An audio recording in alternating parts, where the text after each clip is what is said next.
Hi guys and welcome back to InvestaWise, kung saan pag-uusapan natin lahat ng mga bagay na dapat mong malaman tungkol sa investments. And for this 11th episode, ang pag-uusapan natin, stocks versus bonds. Which can we consider as the better investment?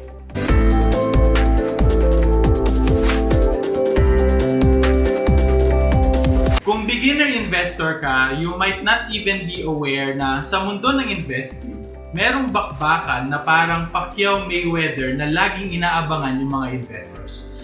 Yun yung sapakan between bonds and stocks. Mahigpit na magkaribal yan pagdating sa investment choices. Actually, when one goes up, the other one usually goes down. And yung mga tao, they keep on taking their funds from one to the other kung sino currently yung yamado pagdating sa suntukan. Now, on this video, let us explore. Kanino ka ba mas magandang pumampi? Sa team stocks ka ba? O sa team bonds ka aanib? We give you 3 critical points that you need to compare kung alin sa dalawa ang matatawag na better investment. Una, compared to bonds, stocks are easier to dispose. Dito sa Pilipinas, when it comes to stocks, meron tayong isang centralized na lugar na kung saan yung mga investors can buy and sell stocks. Yung tawag natin doon, Philippine Stock Exchange. And yung access doon, it's also very easy kasi meron na tayong mga online stock brokers na pwede mong gamiting medium in buying and selling stocks of publicly listed companies like Jollibee, SM, GMA7, Double Dragon, the likes of them, okay? It's very easy to participate. Register ka lang for an account, tapos transfer funds into it, pati nga yun, online na din eh. And then, look for the stock na gusto mong bilhin and in just one click, stock owner ka na. And if you want to dispose or sell it off yung stock na binili mo, lalo na kung kailangan mo na yung pera, same process. One click and you can get rid of your investment and instantly get your money back. Iba yung sitwasyon when it comes to bonds. If gusto mong mag-invest sa bonds, you need to go to a bank. De-deposit mo yung pera mo doon and they become a mediator sa pag-purchase mo ng bonds. If, at isang malaking if, permitted sila to distribute those bonds ha. Hindi kasi lahat ng bangko participant sa mga bonds na lumalabas sa market. I think you need to be aware of that. Walang centralized na lugar where you can purchase it aside from banks. And so meaning, wala ding centralized market to sell and trade bonds. Now, when you invest in bonds, may dalawa kang options. Una, stay doon sa investment mo until it matures. So kung 5-year bonds yan, walang iwanan hanggang matapos yung 5 years, or you can approach your bank to dispose it for you, and I'm sure hindi sila matutuwa doon and they will try their best to discourage you from doing that. Believe me, naranasan ko yan several times, no? And most probably, mabebenta mo lang yung bonds mo at a discount, as I have already explained over episode 10. So, when it comes to flexibility and accessibility of funds, I can say that stocks are better compared to bonds. Ikalawa, compared to stocks, bonds have very low risk at the surface. When it comes to returns, syempre expected na natin na talo ng stocks yung bonds. We did some research and according sa data na nakuha natin from onestock1.com, no, over the past 10 years ending 2019, last year lang, after doing our calculation from the 10-year data na binigay nila, the Philippine stock market had an average composite gain of 11.03% with an average high of 24.33%, meaning yun yung pinakamataas na gain on average na pwede mo makuha, and an average loss of 0.87%. So, ibig sabihin, if you invest let's say 100,000 pesos for 10 years sa stocks, you can have as high as 24,000 pesos of income galing doon, no? So yung pera mo pwedeng maging 124,000 after 10 years. And at risk ka to get a loss na as low as just 870 pesos if things don't come out well matapos yung 10 taon.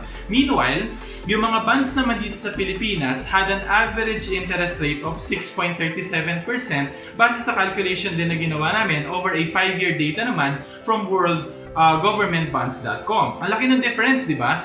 Kaya nga, a lot of investors prefer stocks over bonds. Kaso, syempre, the higher the potential returns, the higher the potential risks. And sadly, no, sa totoo lang, even though millions of coaches, books, videos, and websites na yung nagsabi nun, yung ganong klase ng structure, okay, people still come to realize that fact na high returns entails high risk. Nare-realize lang nila yon when they already feel it. Okay? When they already feel it happening sa kanilang investment. Sobrang dami kasi ng factors that can push the stock price either upward or downward. Inflation, recession, demand, supply, market conditions, trend, fear, public grace, lagay ng economy, even pati yung season. Okay? Technically, your stock investment is always at risk of either moving up or down, which may happen in just overnight or even faster than that.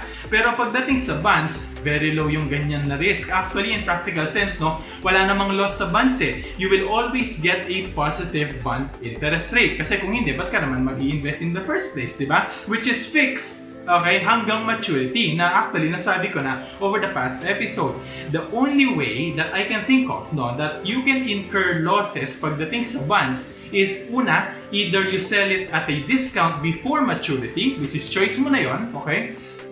Or yung bond rate na makuha mo, yung bond rate, okay, linawin ko lang, na makuha mo is below the inflation rate. Ayun, technically, lugi ka doon. Kasi, mas mababa yung kinikita ng pera mo kaysa sa inflation rate eh. Pero, since nakaka-receive ka pa din naman ng pera, may income ka pa din, no, you won't even notice na naglulas ka pala. So, when it comes to returns, high potential sa stocks, yes, pero mas stable and consistent ang bonds pagdating sa pagbibigay nito sa'yo ng sure na income.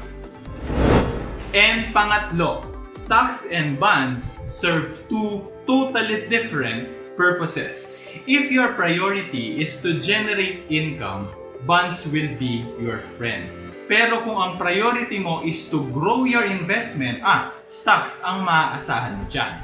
Even though may dividends ka kasi na pwedeng maging income sa stock investment, sobrang baba nun compared na sa interest na pwede mong kitain when it comes to bonds. Kasi usually, yung mga dividends na nilalabas nila nasa 1 peso per share, 2 pesos per share. Actually, swerte ka na pag gano'n. No? O minsan, wala mang piso bawat shares of stock na hawak mo. And they do that either quarterly, or minsan even just once or twice a year. Ganun lang kadalang, no? Unlike bonds na mayroon kang sure-ball interest every month. So, kung pag-generate ng income ang magpapasaya sa'yo, I think bonds ang dapat ligawan mo.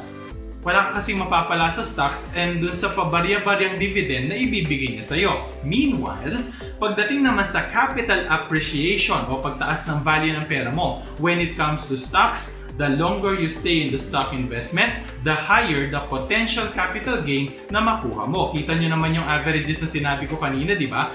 Over the past 10 years, pwedeng umabot ng 24% yung gain. So meaning yung 100,000 mo, mag-i-increase siya ng 24,000. And yung gagawin mo lang is to keep your hands off it. No? Huwag mo lang galawin. Meanwhile, yung bonds naman, wala. Yun na yun. Di ba? No capital appreciation. Kung magkano yung face amount na pinasok mo, say 100,000, 100,000 lang din yung amount na ibabalik nila sa'yo after 3 years, 5 years, or 7 years, depende din sa maturity. And kung ipa-factor in pa natin dito yung inflation, tatamaan yung purchasing power ng investment mo o yung dami ng mabibili mo sa pera mo. Bumababa yun ang bumababa as years pass by kasi nagmamahal yung mga bilihin. Pero yung capital na nilagay mo, ayun, steady lang. So ayun, ang sarap ng boxing, di ba? Hindi ka ba lalong naguluhan kung alin sa dalawa yung pag-i-investan mo ng pera? Well, huwag kang malito. Kasi sa totoo lang, no, I highly recommend na dapat pareho kang may stocks and bonds pagdating sa portfolio mo. Kasi advantageous sa'yo yun eh. If you have both bonds and stocks as part of your investment, you get the best of both worlds. Yung aggressiveness ng stocks pagdating sa returns, tapos may safety net ka dahil sa stability naman ng bonds. And you know what's the best way to deal with this? You need to maintain a perfect balance between stocks and bonds when it comes to your portfolio. And so, on the next video, ayan ha, bibitinin ko muna kayo for now. Sa susunod na episode, ituturo ko sa inyo how to have an ideal balance of stocks and bonds sa investment portfolio mo using a technique that I call 1 up, one down rule. Okay? So yan ha, abangan niyo yan. Make sure to hit the subscribe button right now para paglabas ng susunod na episode natin next week, agad kayong ma-notify at mapanood nyo agad ang ating next video. So meron kayong aabangan over the next episode, yung episode 12 ng InvestaWise. So for now, maraming salamat for joining us in this 11th episode of InvestaWise. Sana bigyan namin kayo ng magandang idea, okay, on how to compare those two investments. And actually, hindi naman talaga natin sila pinaglalaban eh. It's more of trying to explain here why should you have both of those in your portfolio. Napakalaking advantage yun sa'yo, kapatid. So, kailangan alam mo kung paano gumagana yung pareho and you know how to perfectly balance them to make the optimal returns, okay, and safety for your investment. Okay, so sana marami kayong natutunan sa ating episode na to. And syempre, mag-shoutout tayo. Meron tayong isa dito, no? Coming from our audience na patuloy na sumusuporta sa mga episodes na inilalabas natin dito sa The Money Diary channel. Meron tayo dito coming from Letty De Kaiser. Actually, shoutout ko na to dati pa. Okay, and meron ulit siyang comment sa atin, which is actually very, very heartwarming. Ang sabi niya, thank you for InvestaWise. Truly, madami kang matututunan sa mga videos nila. More on stock trading, please, especially sa beginners, paano mag-start. Thank you in advance. And maraming salamat din in watching our episodes, Letty, and giving us your comments and insights. Yes, marami po tayong actually, ang isa sa mga pinakamaraming parts ng InvestaWise, kung mapapansin niyo, stock market investing. Kasi una sa lahat, ang dami talaga ng mga may interest to, ano? And at the same time, ito yung widely talk about na topic. So kaya pero actually binibigyan din namin kayo ng marami pang mga options like bonds, UITF, okay, time deposit in time, siguro maglalabas tayo, real estate, whatsoever. Okay? Basta ang importante lang dito, you know how to make the wisest decisions, okay, when it comes to, kaya nga siya tinawag na InvestaWise eh. You need to be a wise investor. Okay? Yun ang goal natin when it comes to our episode. So muli, maraming salamat po for watching our videos. If you like this episode, please hit the like button, share this video to all of your friends. Kung meron kayong mga comments,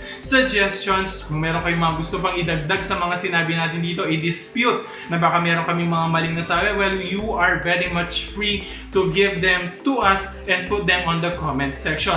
Tulungan nyo kami in teaching other people in understanding how investments work. Yun naman po ang gusto natin dito. Okay, mag-share tayo, okay, ng bawat isa ng ating kaalaman pagdating sa stock, pagdating sa investments. Kasi syempre, kami, limitado lang din ang alam namin. Hindi naman namin sinasabi na alam namin lahat. So therefore, kung meron kang alam, okay, about stock investing, bond investments, well, I encourage you to put them in the comment section at ako mismo babasahin ko ang comments ninyo over the next episodes na ilalabas natin. Huwag niyo rin kakalimutan ha. Next week, makikita ko ulit tayo. A continuation ng episode na to. Pag-usapan natin yung one up, one down rule. Okay? Paano mo mababalansin ng maayos ang iyong portfolio. Okay, so make sure that you hit the subscribe button right now, and of course, don't forget to hit the notification bell para ma-notify kayo paglabas ng mga bagong episodes natin. InvestaWise 60 seconds. Okay, yan mga nilalabas natin mga episodes dito sa The Money Diary channel. So maraming salamat po for joining us in this 11th episode of InvestaWise. I'm Mix, I'm your Cashflow Management Coach, and always remember, it pays to be wise.